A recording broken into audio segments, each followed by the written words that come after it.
ऐसा हीरा जो अभी अभी खान से निकला, जौहरी के हाथ ही नहीं पड़ा, न छेनी लगी, न पहलू उभरे। वैसा ही है जैसा परमात्मा ने बनाया था। आदमी ने अभी अपने हस्ताक्षर नहीं किए। इसलिए दूर हिमालय के पहाड़ों पर कुंवारे जंगलों में जो सन्नाटा है, जो संगीत है, जो गहन मौन है, जो प्रगाढ़ शांति है, वैसी ही कुछ कबीर में है। कबीर के साथ ही भारत में बुद्धों की एक नई श्रृंखला शुरू होती।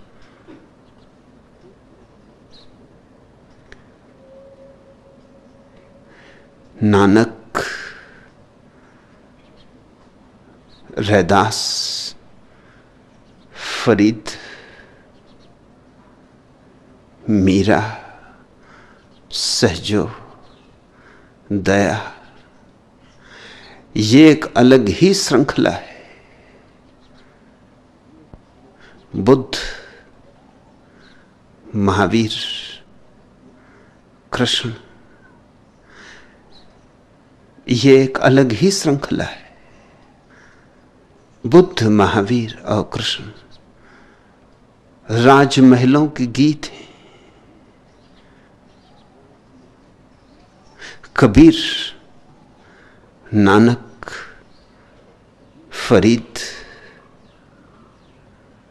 झोंपड़ों में बजी वीणा है। राजमहल में गीत का पैदा हो जाना बहुत आसान, न हो तो आश्चर्य, हो तो कोई आश्चर्य नहीं। राजमहलों में जो रहा है ऊब ही जाएगा। राजमहलों में जो जिया है जगत से उसकी आसक्ति टूट ही जाएगी। लाख संभालना चाहे, बचाना चाहे, बहुत मुश्किल है बचाना। निर्धन को धन में आशा होती, लगता है मिल जाएगा धन तो सब मिल जाएगा, फिर पाने को कुछ और क्या। लेकिन जिसको सब मिला है उसकी आशा के लिए कोई आकाश नहीं बचता। उसके हाथ तो सिर्फ निराशा रह जाती, हताशा रह जाती। बुद्ध के पास सब था, कबीर के पास कुछ भी नहीं। बुद्ध के पास क्या नहीं था, कबीर के पास क्या था। इसलिए बुद्ध अगर संसार की आपाधापी से छूट गए, ये दौड़ अगर व्यर्थ हो गई तो नहीं कोई आश्चर्य है। राजमहलों में रह के भी अगर कोई संन्यास्त न हो तो महामूढ़ होगा, मंदबुद्धि होगा। सिर्फ इसका सबूत देगा। झोंपड़ों में रह के भी कबीर तो जुलाहे थे। आज कमाया आज खाया, कल कमाएंगे तो कल खाएंगे। इतना भी नहीं था पास कि कल के लिए भी निश्चिंत बैठ सके।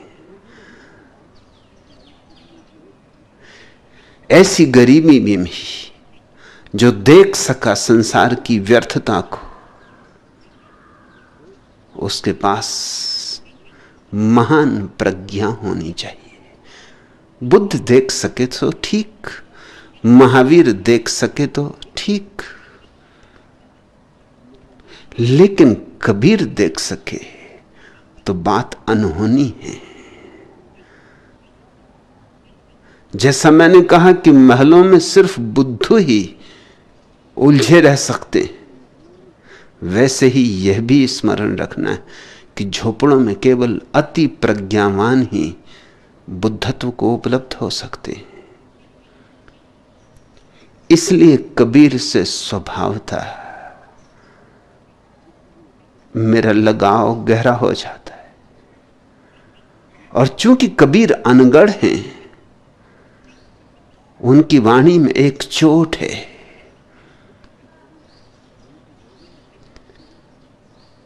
बुद्ध की वाणी सुकुमार है, फूल जैसी कोमल है। कबीर की वाणी यूं पड़ती जैसे किसी ने चट्टान सिर पर गिरा दी हो। कबीरा खड़ा बाजार में लिए लुकाठी हाथ, लठ लिए हाथ में खड़े। कबीरा खड़ा बाजार में लिए लुकाठी हाथ, घर बारे जो आपना चले हमारे साथ। हो हिम्मत घर को जला डालने की, राख कर देने की, तो आओ हो लो हमारे साथ। और लठ लिए खड़े हैं, कहते ये लुकाठी, ये लठ क्यों? कबीर तो यूं गिरते हैं जैसे खड्ग की धार गर्दन पे गिरती हो। बुद्ध भी काटते हैं, लेकिन काटने में एक कुशलता है, एक तरतीब है, एक कला है, सूक्ष्म मार है।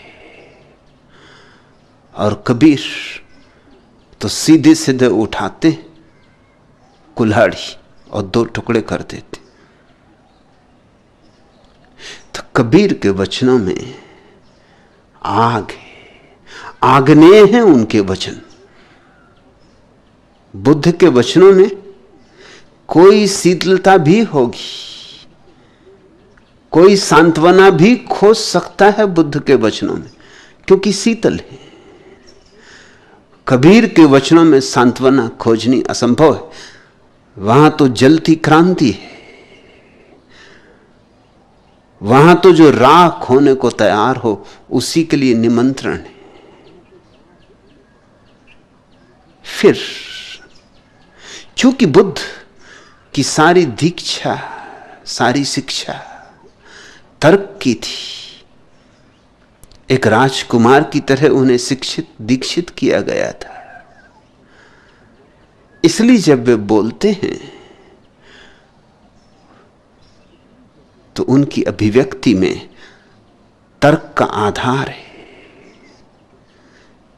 दार्शनिकता है, गणित है। लेकिन कबीर बेबूझ, पहेली, उलटबांसी, तर्क का उन्हें कुछ पता ही नहीं, संगति का उन्हें कुछ हिसाब ही नहीं। क्योंकि संगति बिठाने का उन्हें कुछ पता ही नहीं है, इसलिए सत्य उनमें जिस परिपूर्णता से प्रकट हुआ है वैसा बुद्ध में नहीं हो सकता। बुद्ध में तो सत्य कट छट के आएगा, निखार लेके आएगा। सत्य ऐसा आएगा जो तुम्हारी बुद्धि को रुचे, पचे। सत्य में बुद्ध के साथ राजी हो जाना बहुत कठिन नहीं। बुद्ध की पूरी प्रक्रिया बुद्धिवादी है, रैशनल है। इसलिए बुद्ध ने उन सारे प्रश्नों को ही कभी उठाया नहीं, इनकार ही कर दिया। उन प्रश्नों को अव्याख्य कह दिया जिन प्रश्नों में विरोधाभास अनिवार्य है, जिन्हें कहना हो तो कबीर की उलट बांसी ही कहनी पड़ेंगी। जिसे कबीर कहते हैं, एक अचंभा मैंने देखा, नदिया लागी आग। बुद्ध नहीं कह सकते। अचंभा उन्होंने भी देखा है, नदिया में लगी आग उनने भी देखी, लेकिन बुद्ध कह नहीं सकते। ये उनकी शिक्षा दीक्षा रोकेगी कि ये कैसे कहूं, प्रमाण कहां से लाऊंगा, तर्क कहां से जुटाऊंगा, ये बात तो देखी। इसलिए बुद्ध कहते हैं मैं विधि बताऊंगा कि तुम्हें भी ले चलूं उस नदी के किनारे, फिर तुम ही देख लेना, देख लोगे तो समझ लोगे। मगर मैं ना कहूंगा कि नदिया में आग लगी, वो बात ही मत पूछो। चलने की राह पूछो, पहुंचने का मार्ग पूछो, विधि पूछो, विधान पूछो, मगर यह ना पूछो कि वह अनुभव क्या है। कबीर गांव के गंवार हैं, बेफिक्री से कह देते हैं कि नदी में आग लगी। नदी में कहीं आग लगती? विवाद करने बैठोगे तो कबीर मुश्किल में पड़ेंगे। कैसे समझाएंगे कि नदी में आग लगी? कबीर ऐसे बहुत से अचंभों की बातें करते हैं। मछली चढ़ गई रूख, वृक्ष पे मछली चढ़ गई। मछली के कोई पैर होते हैं कि वृक्ष पे चढ़ जाए? कभी सुना है, देखा कि वृक्ष पे मछली चढ़ जाए? लेकिन कबीर जब कह रहे हैं तो उनका प्रयोजन है, लेकिन प्रयोजन तर्कातीत है। मगर कबीर को फिक्र कहां कि बात तर्क में बैठती या नहीं, गणित के ढांचे में समाती या नहीं। कबीर को चिंता ही नहीं। कबीर को